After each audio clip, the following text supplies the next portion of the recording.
Part number 2, slow down to the speed of gratitude. You know, this particular topic, gratitude, will improve your life within 24 hours.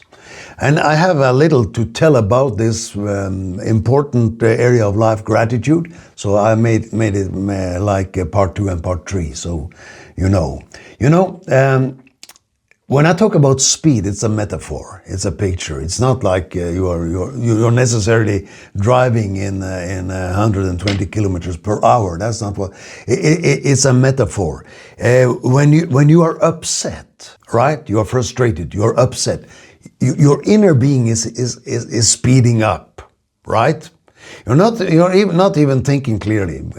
When you are disappointed, you're not seeing the correct picture most of the time. When you are bitter, it's terrible. Bitterness is a speed, and you need to slow down to come out of that speed, to change your speed. There are times where we really need to speed up and be quick or dead. That's another story.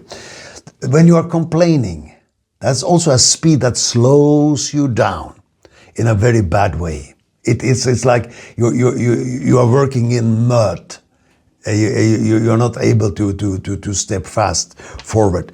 The speed of complaining is a metaphor. When you're complaining, you are upset and you are running too fast. The speed of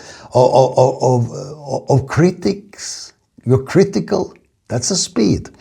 Judgmental. That's also a speed, but it's a speed that doesn't benefit you at all. You're not improving anything by having a critical spirit. Not that you are not evaluating things. That's not what I'm talking about. But some people, if they are not criticizing others, they will criticize you. So your inner being. This is what I'm talking about speed. Your inner being. Your inner emotions, even your blood pressure, the doctor says, is on a certain speed. Your emotions are worked up. You're not thinking clear when your mind is running too fast and you're too frustrated and irritated and annoyed. You know, this is what I'm talking about. Your inner being is on a certain speed. So slow down. In this series of program, I'm talking about slowing down to the speed of love.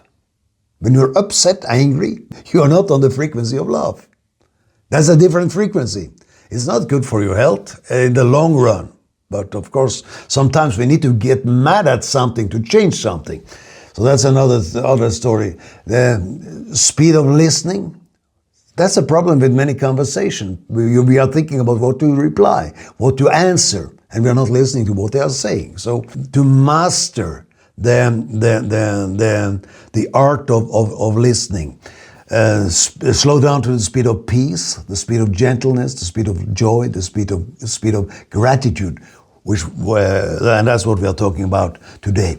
When you slow down, you are getting out of the inner noise in your mind that also affects your body, and your choices and your evaluations and everything affects you. So that's what I'm talking about. Slow down, and it improves your life so fast. This one thing, gratitude, be thankful. What you are thankful for will multiply in your life. What you are complaining about is also growing. It's seed, but two different outcomes, two different tastes of the fruits of these two seeds. Philippians, when it comes to prayer, Paul says in Philippians 4, he says, don't worry about anything, but instead pray about everything and tell God your needs, and don't forget to thank Him for your answers.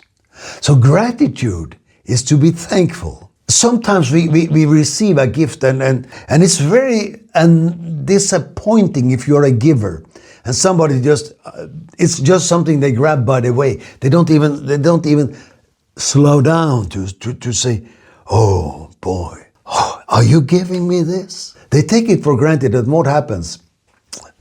The way people receive gift number 1 schedules gift number 2. So if you don't know to slow down to the speed of awareness and being aware of being grateful, you're spoiling yourself. You're destroying your own life. You're shooting your own leg. So Jesus said, when we have a lot of things to pray about, all things that bothers us, we should pray to God about everything and tell him our needs, and don't forget to thank him. Thank him before you see it. That's it. That's the high class of the high standard of gratitude. If you know the art of giving thanks to Mama, thank you for the ice cream you're going to buy me tomorrow. You know, that changes Mama. And that changes the kid's outcome, result. 1 Thessalonians 5:18 says, rejoice always. What is that? It's being grateful. To rejoice is to be thankful. Rejoice always and pray continually and give thanks in all circumstances. For this is God's will for you in Christ Jesus. Giving thanks. I mean, you can go through hard times. Everyone does. From time to time, some more, some less. But to slow down, to observe what you can be grateful for is a beautiful key in life. And it will improve your life and my life within less than 24 hours. Thank you.